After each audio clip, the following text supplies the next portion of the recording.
오늘 이 시간 우리에게 주시는 하나님 말씀은 빌립보서 3장 10절, 11절 두 절 말씀입니다. 한 목소리로 읽도록 합니다.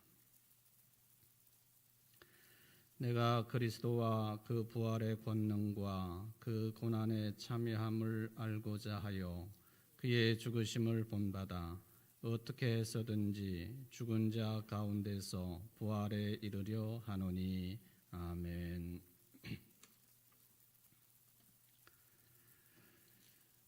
지난 시간에 11절의 내용이 다른 번역본에는 마침표로 끝난다 하는 말씀을 언급을 해드렸습니다.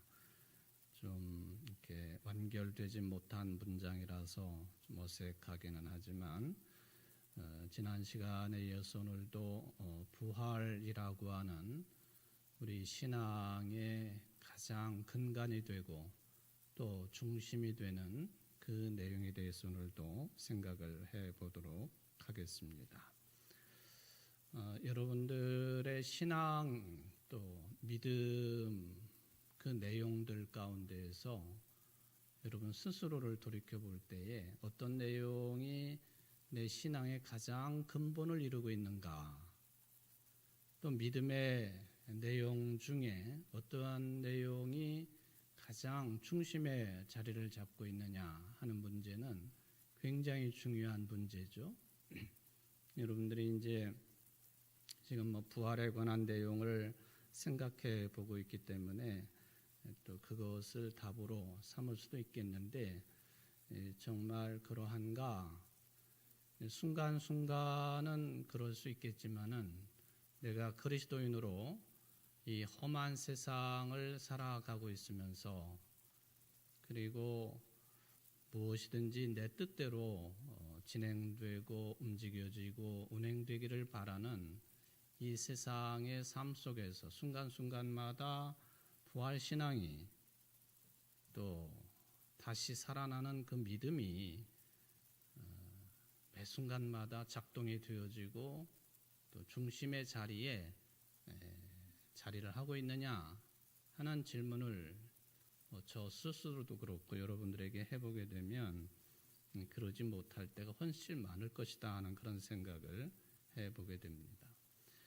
혼자서 고요하게 묵상을 할 때는 그런 부분들에 대해서 전념을 하는 것처럼 정리가 되기도 하지만 아주 복잡한 시간 속에 있을 때 또 뭔가 이리 꼬이고 저리 꼬이고 한 그런 생활의 상황에 놓이게 되면 부활이든 어떤 신앙의 내용이든지 간에 그런 것들은 아예 생각이 나지도 않고 치주라가 되질 않아가지고 그런 게 드러나지 않는 경우가 참 많지 않겠는가 하는 것이죠. 그러나 저러나 이 부활신앙은 우리 신앙의 근간입니다. 중심이라 하는 것이죠. 근본이다 하는 것이죠. 그것 말고 더 큰 근본이 있겠느냐 하는 질문을 던져봅니다. 사도 바울의 수많은 그 편지의 내용들, 말씀의 내용들 다 이 부활신앙이 밑바탕에 깔려 있으면 더 말할 나위가 없겠죠. 그래서 이 부활에 관해서 지난 시간에 말씀을 생각해 보았고 오늘도 이 짧은 두 절 내용이고 또 개역 개정판으로 보면은 11절 내용이 마침표가 없는 내용이지만은 두 절만 딱 선택을 한 것도 부활에 관해서만 집중해 보자 하는 그런 뜻이 들어 있다고 하는 것을 말씀을 드려 봅니다. 지난 시간의 끄트머리의 내용 속에 구약 성경 속에는 우리가 알고 있는 보편적인 그런 부활의 개념은 없다 하는 것을 말씀을 드렸죠. 목사님 에스겔서 같은 거 읽어보면은 그런 것 좀 일부분이라도 좀 그게 연결이 안 되나요? 예수 그리스도께서 부활하신 그 주님의 부활과 같은 내용이 없다는 거예요. 구약 성경은 이건 틀림없는 사실이라고 생각해 보는 거죠. 묵시문학이라고 하는 장르가 있기는 하지만은 온전치 못한 내용들이죠. 이스라엘의 또는 유대민족의 역사와 직접적인 관련성을 가지고 탄생을 하게 된 묵시문학 있기는 하지만 그게 이제 부활로 기준으로 보면은 예수님이 죽으셨다가 3일 만에 부활하심으로 그게 이제 완성이 되었다 그렇게 표현은 할 수가 있겠지만 구약 성경에는 부활 신앙의 근거를 찾을 내용은 없다 하는 거예요. 그러므로 이 예수님에게 이어지거나 연결되지 않으면 그 부활은 아무 의미가 없는 거예요. 다르게 표현하면은 이 예수님에게 연결되지 아니하면은 그 어느 누구도 부활의 생명에 들어갈 수 없다 하는 말씀입니다. 꼭 예수님하고 연결된 부활 신앙이어야 된다. 이걸 받아들이시고 또 오늘 저녁 다시 한번 신앙 고백하시는 여러분들 되시기를 주의 이름으로 축원을 드립니다. 바로 이 나사렛 예수님, 그분을 통해서 이루어진, 그리고 이게 무슨 허무맹랑한 이야기라든지 또는 탈역사적인 어떤 내용이라든지 그런 게 아니고 나사렛 예수님, 이 표현도 굉장히 의미심장하죠. 나사렛은 예수님의 고향 땅이라고 알려진 곳이죠. 물론 예수님이 태어나신 곳은 베들레헴입니다만은 예수님의 고향은 나사렛으로 우리가 기억을 합니다. 나사렛, 변방 지역, 선한 것이 나올 수 없는 그곳, 그곳에서 우리의 그리스도이신 예수님이 자라나시고 그리고 성장하셨다. 이 이야기는 뭐냐 하면은 예수님의 오심도 예수님의 30살까지의 그 가려진 인생의 삶도 그리고 30살 정도부터 사람들 앞에 공개적으로 나오셔서 생활을 하셨던 공생애도 그 끄트머리가 이 땅에서의 끄트머리가 고난받으시고 십자가에 죽으시고 그리고 3일 만에 부활하시고 승천하신 이 모든 것들이 나사렛 예수에게 연결이 되어 있다 하는 얘기는 뭐냐 하면은 그 모든 것들이 역사적인 사건의 확실성에 근거를 두고 있는 것이다 그런 뜻입니다. 그 당시에 유대교의 핵심 인사들이 이런저런 예수님의 부활에 대해서 평가들을 하고 자기들 나름대로의 논리를 제공을 할 때 그건 거짓말이다. 제자들이 이래저래 해가지고 그렇게 꾸며낸 얘기다. 이런 이야기들을 하고 있기는 하지만은 예수님과 연결된 이 부활, 예수님 그 자체가 부활 사건이라고 본다면 나사렛 예수님을 통해서 일어난 일이요. 역사적인 확실한 그런 근거에 의지해서 우리가 부활을 신앙 고백하고 또 완성된 부활을 소망하는 희망으로 가지고 있는 신앙의 삶을 저나 여러분들이 살고 있는 것이 분명하다 하는 것이죠.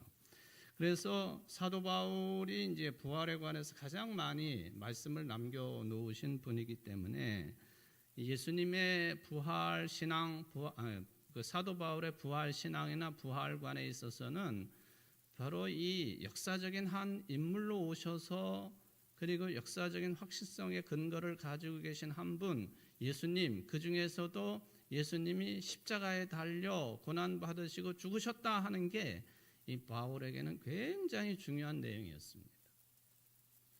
여러분들이 잘 아시는 것처럼 2000년 전에 십자가 처형이라고 하는 것은 실질적으로 존재했던 그런 무지막지한 처형 방법이지 않았습니까? 예수님만 십자가에 달려 죽으신 건 아니고 수많은 사람들이 십자가에 달려 죽음을 당했죠. 가장 극악한 처형 방법, 그게 이제 십자가 처형인데 예수님이 그 방법에 의지해서 돌아가셨다. 그래서 이 바울의 부활관에는 예수님의 십자가 사건이 굉장히 중요하다 하는 것이죠.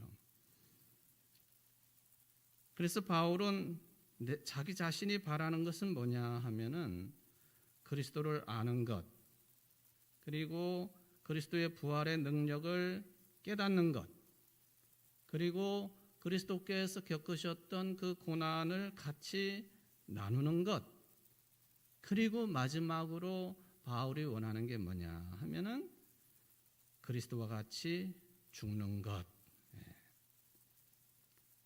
그래서 이 부활하신 분은 바로 그 십자가에서 죽으신 분, 바로 그분이 부활하신 것이다.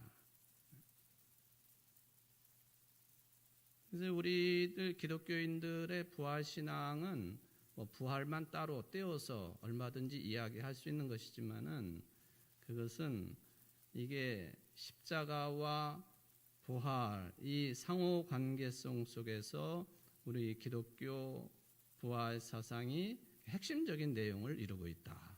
그거죠. 십자가와 고난을 빼놓은 부활, 또는 고난과 십자가만을 강조하는 신앙, 이게 뭐가 좀 잘 갖추어지지 아니한 그런 신앙의 내용이 될 가능성이 많습니다. 당연히 물론 고난의 신앙, 이거 굉장히 중요한 것인데, 우리가 맨날 그 고난의 신앙, 십자가의 신앙만을 이야기하고 부활을 소망하지 못한다고 한다면 패배의식에 사로잡힌 거죠. 또 반면에 십자가의 고난과 죽으심은 빼놓고 맨날 그저 부활만 이야기한다고 그러면은 뭐 영광의 신학은 별론지 모르지만은 균형 잡힌 신앙과는 아니다는 거예요. 부활을 이야기하려면 반드시 고난과 죽으심이 함께 있어야 되는 것이고, 또 고난과 죽으심을 이야기한다 할 때에도 그것은 부활이 마지막 골이 되어야 된다 하는 것을 우리가 늘 염두에 둬야 되겠다 하는 것이에요. 그런데 여기 계신 여러분들 중에도 이 예수 그리스도의 부활 사건, 여기에 대해서 조금 더 구체적으로 들어가 버리면 생각이 일치를 이루지 못하는 경우가 참 많습니다.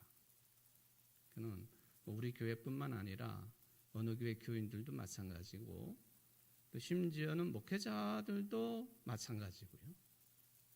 한국의 그리스도인들, 영국의, 미국의, 프랑스의 그리스도인들, 예수님께서 죽으셨다 3일 만에 부활하셨습니다 하는 요 단순한 그 문장, 신앙 고백 말고 조금 더 깊이 들어가지고 그럼 부활이 뭐냐 하고 묻기 시작하면은 일치하는 답변 듣기가 굉장히 어렵다 하는 거예요.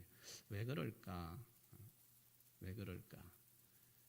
단적으로 말하면요, 저도 그렇고 여러분들도 그렇고 부활, 완성된 부활,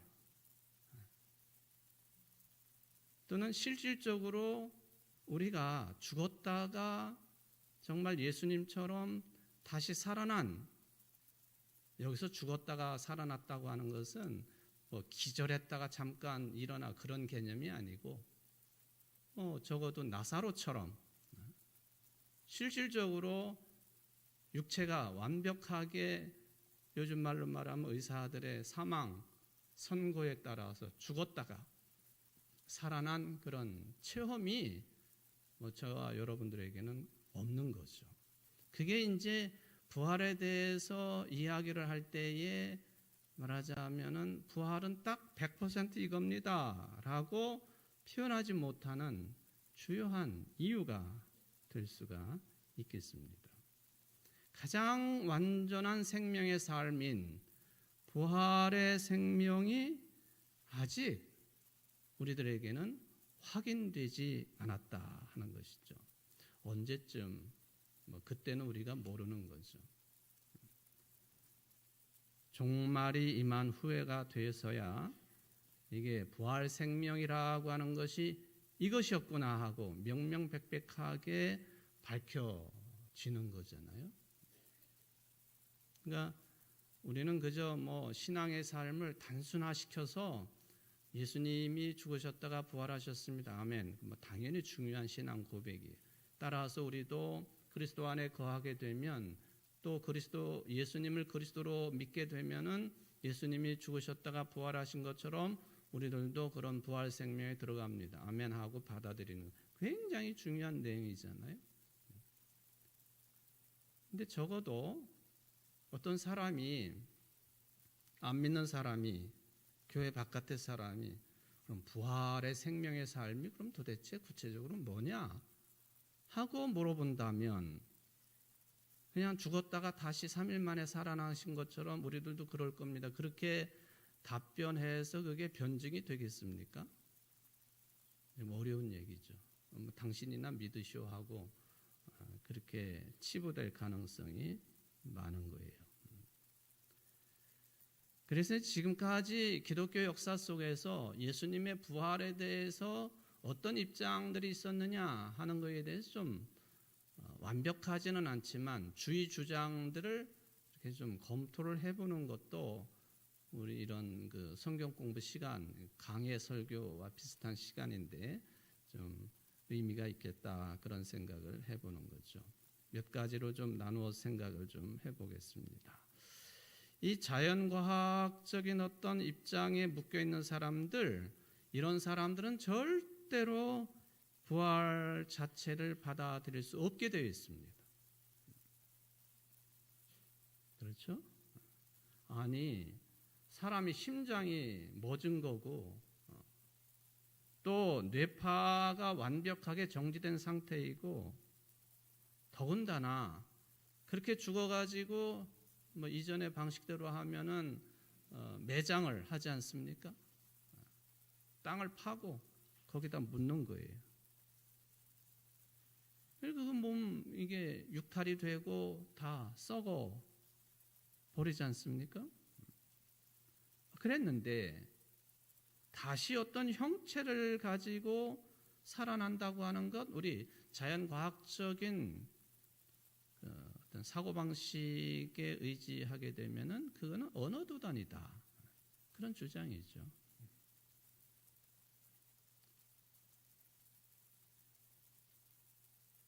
그런데 수많은 사람들이 그것을 이제 반론을 펴고 특별히 기독교 번정가들이 그런 부분에 대해서 이제 반론을 펴고 있는 것이 많이 확인이 되지 않겠습니까? 정말 그렇게 자연과학적인 사고 체계를 가지고 그런 식으로만 우리 인간의 육신의 삶이든 영적인 삶이든 단순하게 그렇게만 평가를 하고 말 수 있는 거냐 하는 그런 질문입니다. 1차적으로 보면요, 이 자연과학이라고 하는 자체, 이게 굉장히 스펙트럼이 넓기 때문에 다 일일이 언급할 수는 없지만은 좀 전에 제가 말씀드린 것처럼 부활에 대해서 그렇게 생각하고 있는 사람들의 생각이고 과학자들이죠. 이 자연과학 자체가 매우 한정적인 진리라는 거죠. 진리이긴 하지만은 매우 한정적이다는 거예요. 이 점을 우리는 생각을 골똘히 해볼 수가 있는 것입니다. 물론 요즘 세상은 이전에 이제 우리 기독교가 아예 이 자연과학적인 입장 이것을 완벽하게 배척을 했던 시절, 저와 여러분들은 그런 시절을 살아보지 않았지만은 적어도 르네상스 시대 이전 또는 암흑의 시대라고 하는 중세기까지 이 자연과학의 입장에 대해서는 우리 기독교가 아예 배타적인 입장을 가지고 있었고 또 인정을 하지 않았었죠. 그랬다가 요즘 보면은 외형적으로만 보면은 그런 기독교가 자연과학적인 그런 입장에 의해서 마치 창피를 당하고 수모를 겪는 것처럼 외형상 보이는 것도 사실입니다. 그런 처지가 되었다는 거예요. 자연과학이라고 하는 것을 이제 두 가지로만 제가 나누어서 좀 생각을 해보겠습니다. 이제 미시의 세계가 있고요, 거시의 세계가 있습니다. 미시적인 입장, 거시적인 입장, 미시의 세계, 거시의 세계. 미시의 세계라고 하는 것은 우리의 이 맨눈으로는 도저히 확인할 수 없는 그런 어떤 과학의 영역 또는 물체의 영역이 분명히 존재하잖아요. 여러분들, 우리 맨눈으로 무엇든지 다 살펴볼 수 있습니까? 그건 불가능해요. 그런 영역을 우리는 미시의 세계라 그렇게 부르죠. 반면에 이 눈을 부릅뜨고 볼 수 있는 물체라든지 물건이라든지 세계라든지 현상이라든지 맨눈으로 확인할 수 있는 그런 세계는 거시세계라 그렇게 이름을 붙여 놓았죠. 이걸 다 이제 뭐 이렇게 합해가지고 그냥 자연과학이라 그렇게 이야기를 한번 해보도록 하겠습니다. 이 자연과학이 우리 인간들로 하여금 특별히 눈에 보이지 아니하는 미시세계를 접할 수 있도록 하는 일에 상당한 성과를 거둔 것은 사실이죠. 그렇지 않습니까? 옛날 사람들 같으면은 무슨 뭐 암 조직을 어떤 기계를 통해서 보든 어떻게 보든 이게 암 조직입니다 하고 알 수가 있었나요? 절대 몰랐던 거죠. 그러니까 수십 년 전 뭐 우리 교회가 처음 시작할 때쯤만 하더라도 예를 들면은 무슨 암에 걸려서 고생하시는 분들 그냥 못 먹고 굶어 죽는 경우 그렇게 일반적으로 생각하지 않습니까? 암에 걸린 사람은 굶어 죽은 거예요. 못 먹고 뭔지도 모르고. 그러니까 이 자연과학이 이루어 놓은 성과에 대해서는 우리가 절대 무시할 수 없는 겁니다. 상당한 성과를 거둔 거예요. 그러나 참된 진리라고 하는 것이 과학자들이 주장하는 것처럼 오로지 자연과학에 의해서만 평가가 되어지고 재단될 수 있다라고 하는 그런 오만함, 이건 우리가 인정할 수가 없는 거죠. 좀 복잡하기는 하지만은 부활 사건을 놓고 이야기할 때 이런 이야기를 할 수 있겠다 하는 그런 말씀을 드려봅니다.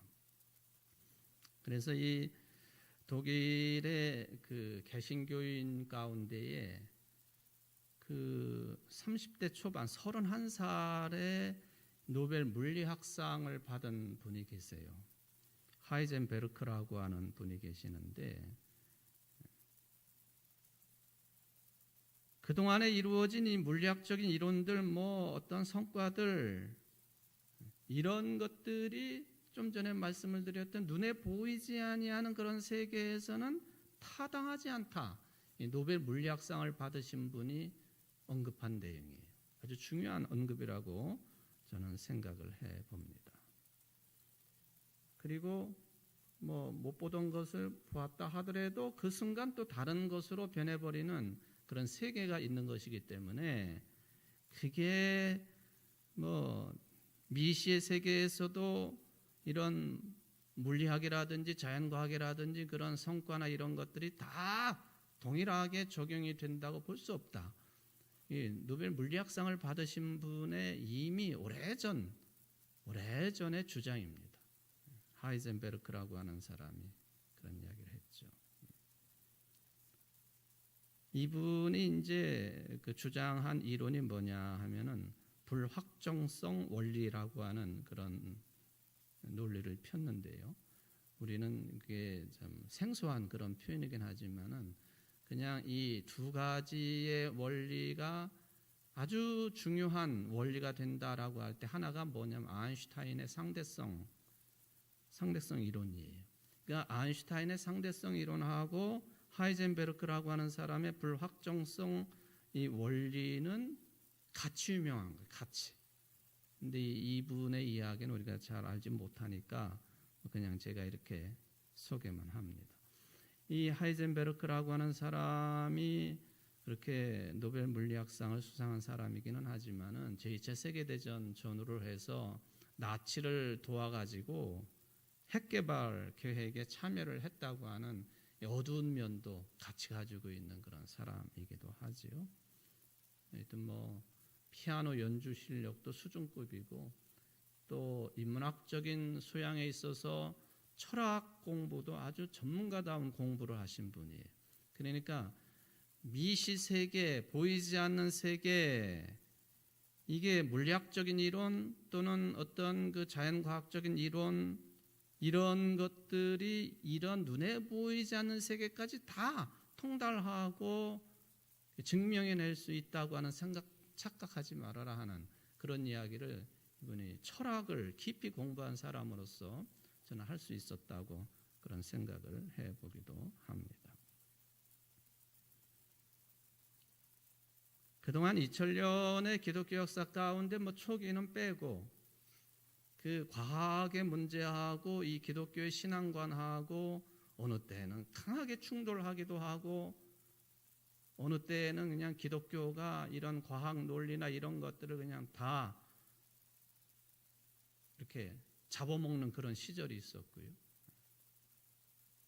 또 요즘으로 보면 그런 것들이 조금 서로 대화를 하려고 노력하는 그런 영역도 보이기도 하고 시대마다 다르긴 하지만은 이 중세기까지만 해도 기독교가 과학을 압도하던 시절이죠.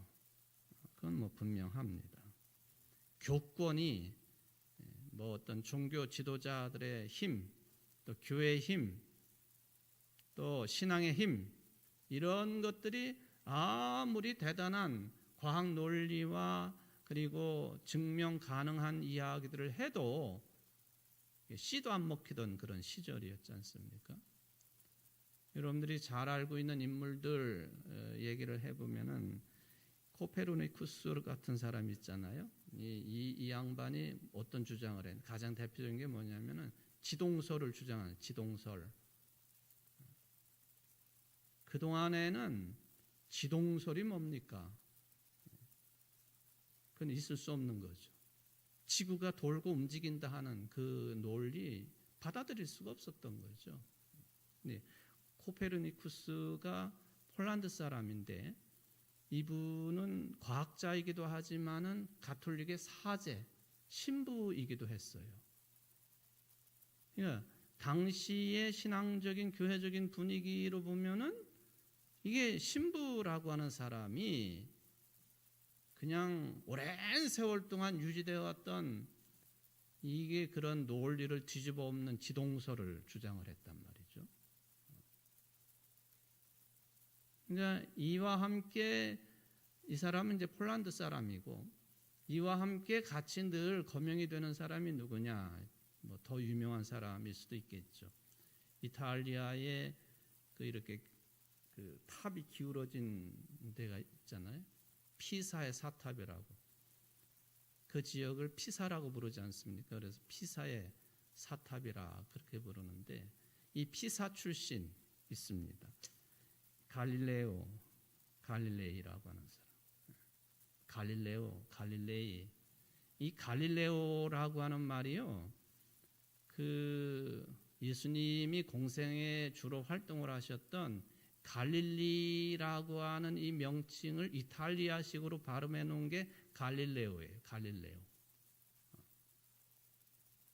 그러니까 말하자면 이름 자체가 예수님의 활동 근거지와 같은 의미를 가지고 있는 이탈리아식 발음이에요. 신앙이 얼마나 좋은 사람이었겠어요. 그랬는데 이 사람은 나중에 교회의 적이 되었단 말이죠. 적 그리스도의 전형적인 인물로 낙인이 찍힌 사람이죠.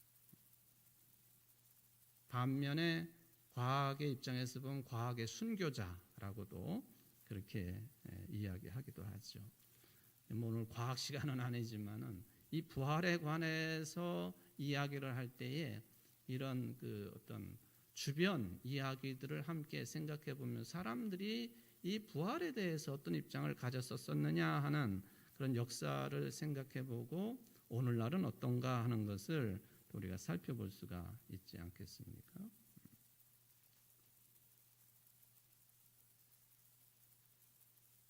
이런 시기를 지나면서 과학적인 입장이 부활을 믿는 우리 기독교인들의 신앙을 맹신으로 또는 아주 미신적인 차원으로 폄훼를 하는 분위기, 분명히 우리가 짚어볼 만한 그런 내용이죠. 그래서 지금도 보면요, 우리 기독교 신앙관 그러면은 상당히 비과학적이다, 그렇게 평가하는 분위기가 오늘날도 매우 팽배한 그런 상태입니다. 그러다가 이제 19세기 정도 되면은 아예 그냥 신학하고 과학, 철학, 아예 상관없는 그런 분야로 분리가 되는 때도 이제 지나오기도 했지요.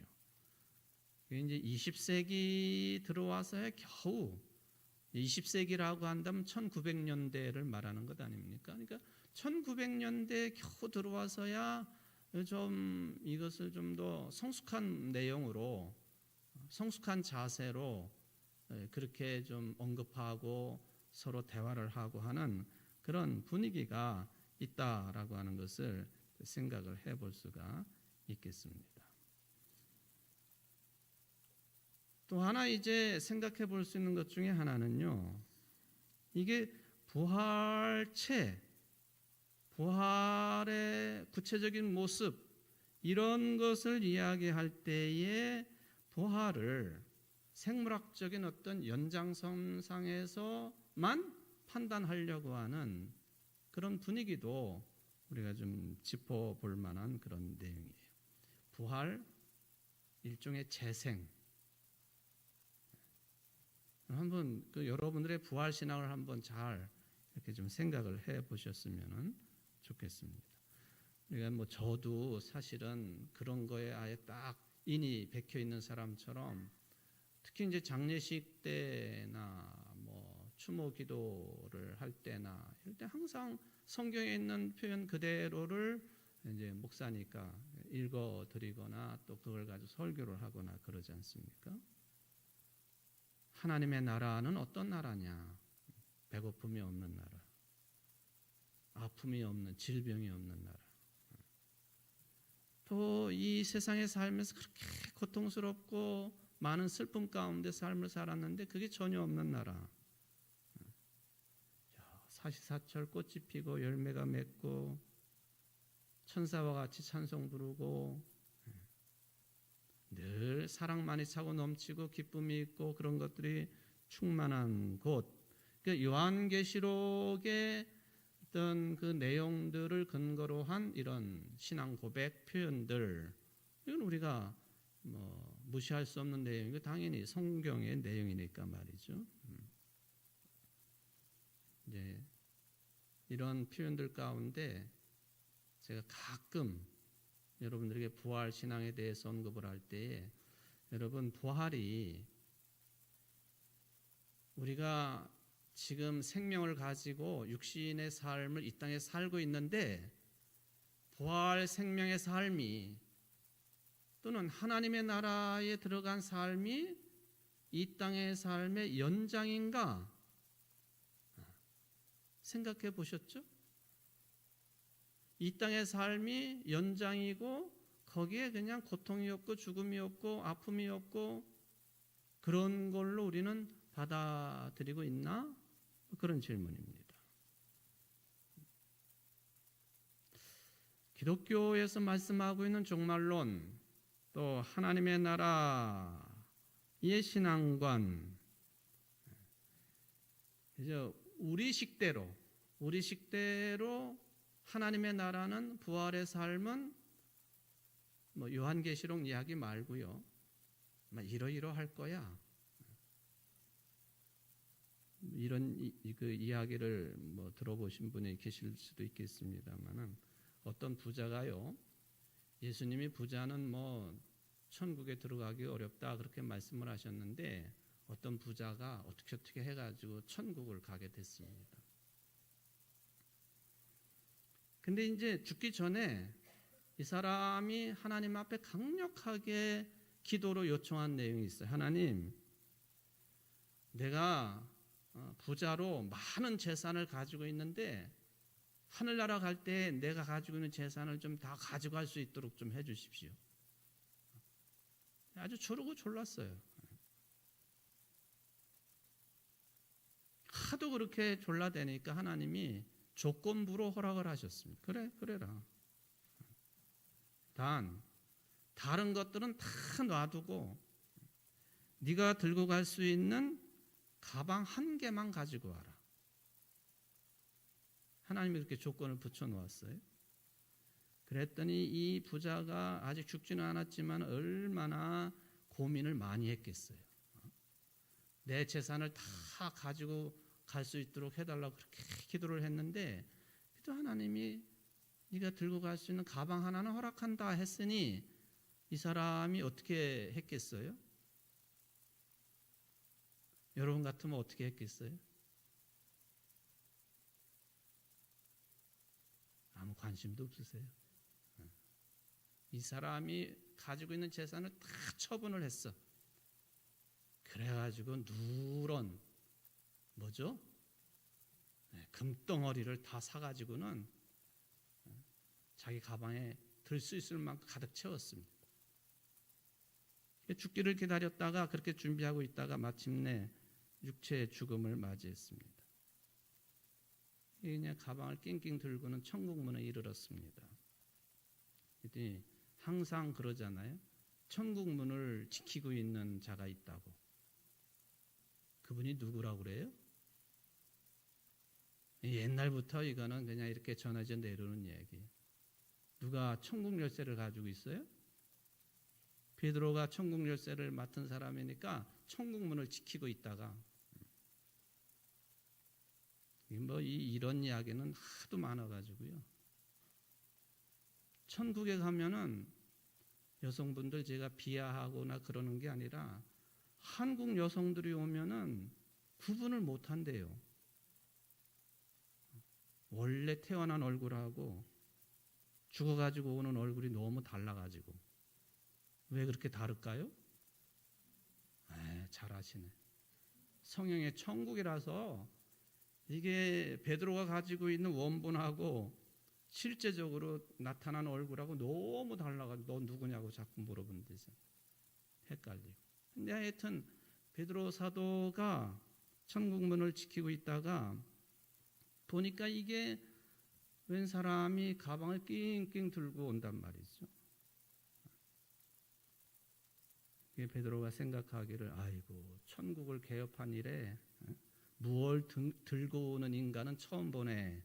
그렇게 생각하면서 아이 같은 그 사람을 맞이를 했습니다. 이 도대체 뭘 가지고 왔냐? 열어보라고 그랬더니 오픈. 제가 오픈이라고 하는 말을 생각하니까 제가 참 창피한 일이 있었어요. 제가 박사학위 공부를 할 때요. 10명이 딱 공부를 했는데 처음으로 그 지도 교수님을 모시고 해외여행을 처음 간 거예요. 그게 어디냐면 대만이에요. 대만. 바짝 긴장을 해가지고는 갔는데 그 대만 공항에서 키가 이만한 사람이 나한테 자꾸 뭐라고 그래요. 가방을 앞에 놓고 바짝 긴장을 하고서는 이 사람이 뭐라고 그러지? 그냥 나는 얼굴이 빨개져가지고는 그냥 이 사람 나중에 막 화를 내더라고요. 오픈. 내 가방을 열라는 거예요. 근데 그 오픈이라는 단어를 못 알아들은 거예요. 그래가지고요. 제가 대만에서 귀국해가지고는 너무 창피해가지고 그때 그냥 잠깐 정철 외국어 어학원을 등록해서 다녔다는 거 아니에요? 영어 회화 공부하려고. 아이고 참 오픈 그러니까 갑자기 그 생각이 나. 베드로가 오픈 열어봐라 그랬더니 그 속에 그냥 금덩어리가 잔뜩 들어있는 거예요. 베드로 사도가 놀래가지고 아니 이 사람아 뭐 하려고 이렇게 말하자면은 도로 포장 재료를 이렇게 잔뜩 가지고 왔느냐고. 아니 뭐 하려고 도로 포장 재료를 이렇게 잔뜩 가지고 왔나? 그게 뭐예요? 천국에는 길바닥에 다 금으로 깔려 있다 그런 얘기 아니에요.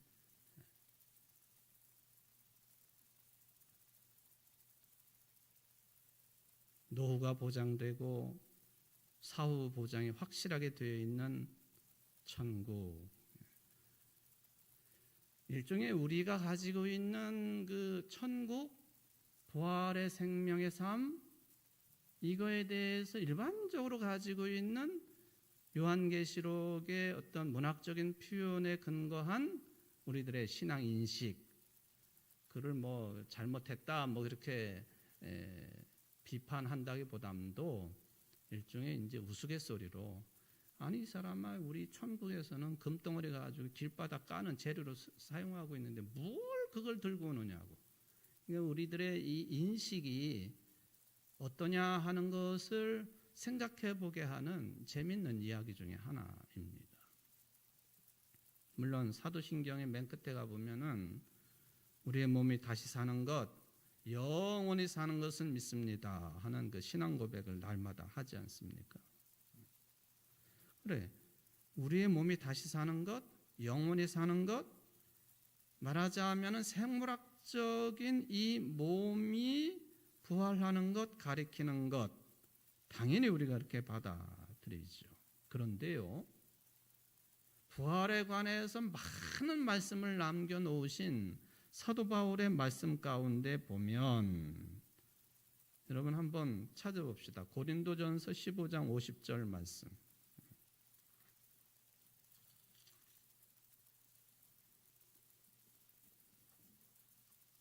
제가 지금 우스갯소리처럼 했던 그 내용하고 고린도전서 15장 50절 말씀 같이 읽어볼까요? 형제들아 내가 이것을 말하노니 혈과 육은 하나님의 나라를 이어받을 수 없고 또한 썩는 것은 썩지 아니하는 것을 유업으로 받지 못하느니라. 혈과 육은 썩어 없어질 것은, 물론 이제 저도 제한적인 그런 말씀을 드리는 것이기 때문에 뭐 100% 그게 진리입니다. 저 그렇게 주장하는 건 아니에요. 한번 비교를 해보자는 거죠. 혈과 육은 하나님 나라를 유업으로 받을 수 없고 또한 썩을 것은 썩지 아니할 것을 유업으로 받지 못하느니라. 또 사도 요한의 말씀 요한복음 6장 내용에 보면요, 살리는 것은 영이니 육은 무익하니라. 이런 말씀도 기록되어 있다는 거죠. 우리가 생각하고 있는 소위 말하면은 이 과학적인 이론이지만 생물학적인 차원에서의 우리의 몸의 다시 살아남, 이것이 부활 신앙으로만 이야기될 수 있는 그런 내용이냐 할 때에 바울 사도는, 사도 요한은 이런 말씀도 하셨는데,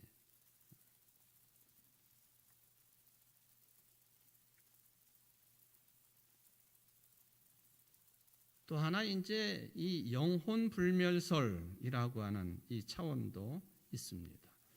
여기까지 넘어가기에는 오늘 뭐 다 설명이 불가능하기 때문에 제가 지금 정답이 이겁니다 말씀드리는 게 아니에요. 우리의 아주 단순하면서도 그리고 가장 기본이 되는 신앙 고백, 절대로 우리가 놓쳐서는 안 되는 거, 그건 분명합니다. 부활 신앙이죠. 조금 더 나아가지고 다른 사람에게 복음을 전하고 우리가 신앙의 가장 근간으로 생각하고 있는 부활에 대해서 뭘 얘기할 수 있겠느냐? 그냥 부활은 기독교의 어떤 진리는 무조건 믿어야 됩니다. 그것도 맞는 말씀이지요.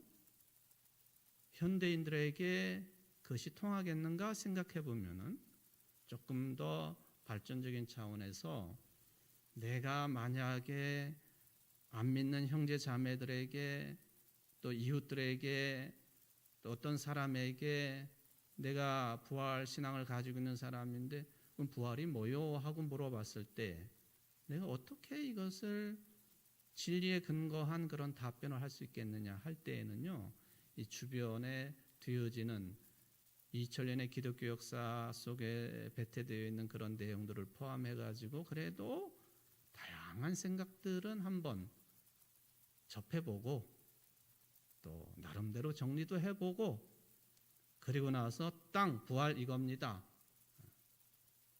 신앙 고백할 수 있어야 되지 않겠나요? 일단 오늘 여기까지인데 부활신앙에 흔들림이 없으면서도 복음을 전파하는 데 효율적으로 특별히 부활신앙에 여러분들이 큰 강점을 가지고 선전도 하고 또 전파도 하고 전도도 하고 그런 데까지 이르기에 부족함이 없는 여러분들 되시기를 간절히 바라겠습니다. 사랑의 하나님 아버지, 우리가 주님의 부활하심 또 주님의 고난받고 죽으심 이 신앙의 역사 속에 우리들이 신앙의 삶을 살아가고 있습니다. 이게 흔들려 버리면 우리의 신앙은 아무것도 아님을 다시 한번 생각합니다. 부활신앙에 굳건히 서서 또 안 믿는 사람들에게 부활신앙이 어떤 내용인지에 대해서까지도 가르쳐주고 또 안내하고 전도할 수 있는 그런 수준에까지 이를 수 있는 우리 모두가 될 수 있도록 더 큰 믿음의 충만함을 허락하여 주옵소서. 우리 청주 제1교회 성도들이 지난 120년 동안 이 부활신앙을 가지고 우리가 복음 전도를 열심히 했던 참 귀한 신앙 역사의 흔적을 가지고 있는 우리들입니다. 앞으로도 우리가 이 점에 있어서 부족함이 없도록 세워주시고 채워주시고 늘 함께해 주시어서 아름다운 신앙의 열매를 맺기에 부족함이 없는 오늘 예배에 참여한 모든 성도들이 될 수 있도록 복을 내리워 주옵소서. 예수님의 이름으로 간절히 기도합나이다. 아멘.